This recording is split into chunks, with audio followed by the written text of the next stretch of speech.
Assalamualaikum warahmatullahi wabarakatuh. Selamat pagi anak-anak.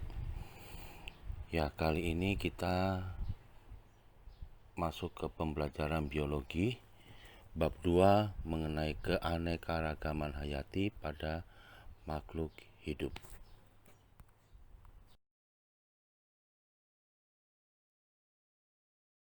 Keanekaragaman hayati pada makhluk hidup. Di sini Bapak ingin menjelaskan tentang pengertian dan jenis-jenis keanekaragaman hayati, keanekaragaman hayati di Indonesia, dan klasifikasi keanekaragaman hayati.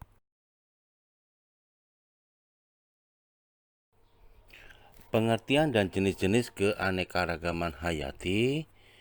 1. Keanekaragaman gen, 2. Keanekaragaman jenis, dan 3. Keanekaragaman ekosistem. Keanekaragaman gen. Apa itu keanekaragaman gen? Keanekaragaman gen yaitu keanekaragaman individu dalam satu jenis makhluk hidup. Sedangkan keanekaragaman jenis yaitu keanekaragaman atau variasi yang terdapat pada berbagai jenis atau spesies makhluk hidup dalam genus yang sama atau familia yang sama.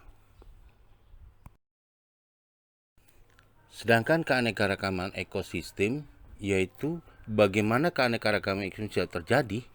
Keanekaragaman tingkat ekosistem terjadi akibat adanya perbedaan letak geografis.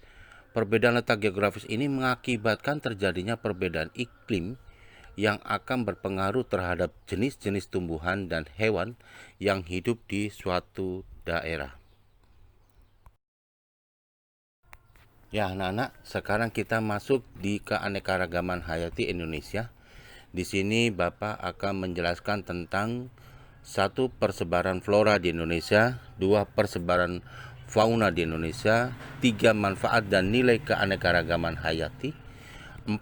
Aktivitas manusia yang mempengaruhi keanekaragaman hayati, 5. Upaya pelestarian keanekaragaman hayati. Persebaran flora di Indonesia. Flora di Indonesia itu tercakup dalam kawasan Malaysiana yang terdiri atas Indonesia, Filipina, Malaysia, Kepulauan Solomon, dan Papua New Guinea. Persebaran flora di Indonesia itu tidak merata. Hujan tropis di Kalimantan mempunyai keanekaragaman tumbuhan yang paling tinggi, sedangkan untuk daerah Jawa, Sulawesi, Maluku, dan Kepulauan Sunda mempunyai keanekaragaman tumbuhan paling sedikit. Sedangkan persebaran fauna di Indonesia, Walase membuat garis Walase yang memisahkan jenis fauna Indonesia bagian barat atau daerah oriental dengan bagian timur atau daerah Australian. Sedangkan Weber membuat garis Weber yang memisahkan jenis fauna Indonesia bagian timur dan tengah yang dikenal sebagai daerah peralihan antara wilayah oriental dan Australian.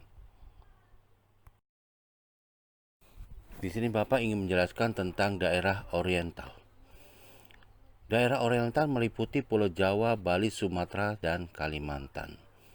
Kemudian di daerah ini juga banyak mamalia berukuran besar, juga terdapat berbagai jenis kera, terdapat juga burung-burung berwarna kurang menarik tapi bersuara merdu, juga terdapat berbagai jenis ikan air tawar.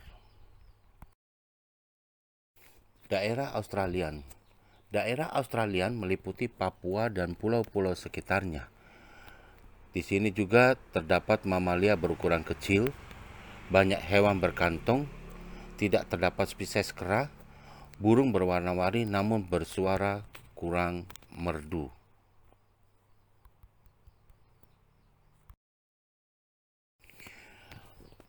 Daerah peralihan.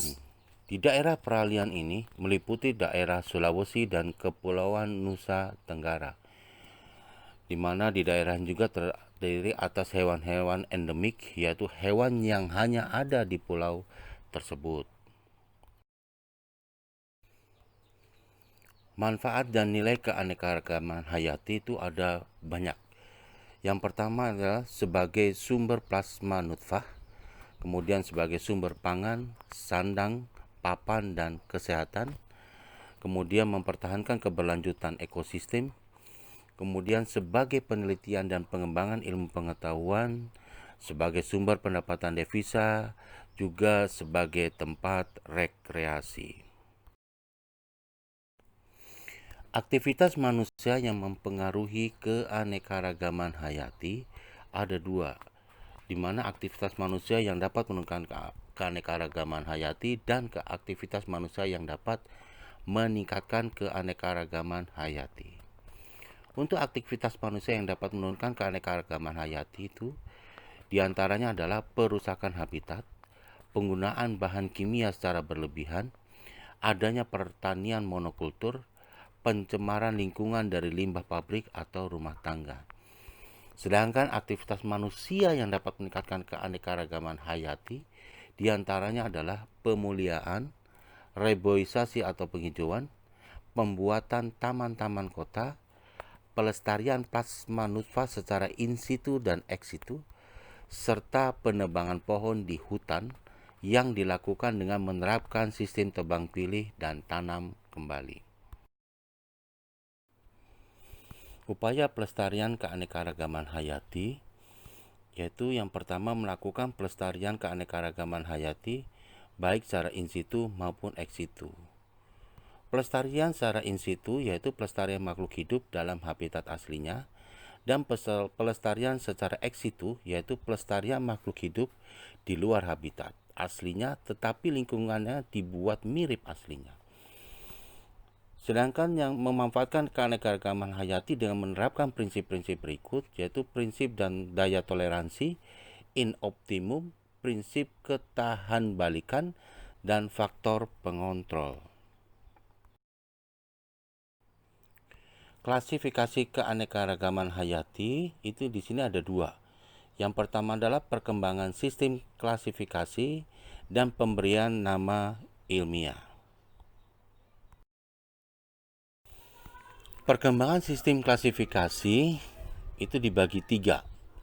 Yang pertama adalah klasifikasi sistem artifisial atau buatan, di mana sistem ini menggunakan struktur morfologi, anatomi, maupun fisiologi, terutama alat reproduksi dan habitatnya, sebagai dasar pengklasifikasian.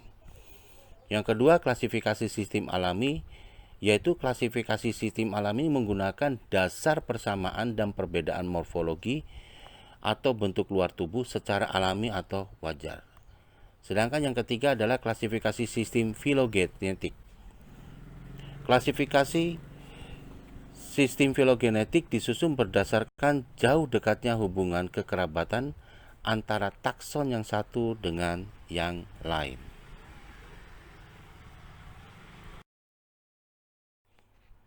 Pemberian nama ilmiah. Ketentuan-ketentuan yang harus dipenuhi dalam menulis nama ilmiah makhluk hidup dengan sistem tata nama binomial sebagai berikut. Pertama, nama jenis atau spesies.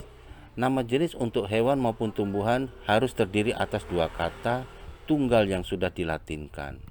Kata pertama merupakan nama marga atau genus, sedangkan kata kedua merupakan penunjuk spesies atau jenis. Dalam penulisan nama marga, huruf pertama harus dimulai dengan huruf besar. Adapun nama petunjuk jenis seluruhnya menggunakan huruf kecil. Setiap nama jenis spesies makhluk hidup ditulis dengan huruf cetak miring atau digaris bawahi secara terpisah agar dapat dibedakan dengan nama atau istilah lain bahasa tulis teksnya. Sedangkan yang kedua adalah nama marga atau genus. Nama marga tumbuhan maupun hewan terdiri atas suku kata yang merupakan kata benda berbentuk tunggal atau mufrad. Huruf pertamanya ditulis dengan huruf kapital dan dicetak miring. Nama suku atau familia. Pada tumbuhan, nama suku berasal dari nama marga ditambahkan akhiran aceae. Sedangkan pada hewan, nama suku berasal dari nama marga ditambah dengan idiae. Demikian pembelajaran biologi tentang keanekaragaman hayati di Indonesia. Terima kasih sudah memperhatikan Pak Guru menjelaskan. Sampai ketemu pada materi pembelajaran berikutnya. Wassalamualaikum warahmatullahi wabarakatuh.